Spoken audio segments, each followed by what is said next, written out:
കോഴിക്കോട് കടലുണ്ടിയിൽ ജലസ്രോതസ്സുകൾ നികത്തി റോഡുകൾ നിർമ്മിക്കുന്നതായി ആരോപണം. കടലുണ്ടി ഗ്രാമപഞ്ചായത്താണ് പുഴയും തോടും നികത്തിക്കൊണ്ട് റോഡുകൾ നിർമ്മിക്കുന്നതായി പരാതി ഉയർത്തുന്നത്.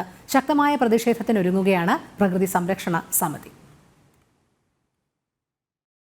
കീഴ്ക്കോട് പുതിയതായി നിർമ്മിച്ച റോഡാണ് പുഴ കയ്യേറിയും കോസ്റ്റൽ റെഗുലേറ്ററി സോൺ നിയമങ്ങൾ ലംഘിച്ചുകൊണ്ടും നിർമ്മിച്ചതാണെന്ന് പരാതി ഉയർന്നത്.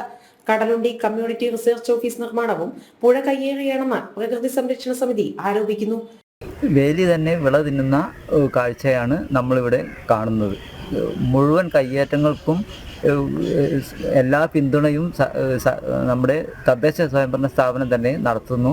തീരദേശ റോഡുകളുടെ നിർമ്മാണം, പാത്വേ തുടങ്ങിയ കാര്യങ്ങളെല്ലാം തന്നെ CRZ നിയമങ്ങൾ ലംഘിച്ചുകൊണ്ടാണ് എല്ലാ നിർമ്മിതികളും പുഴ തീരത്ത് തന്നെയാണ് നടത്തിക്കൊണ്ടിരിക്കുന്നത്.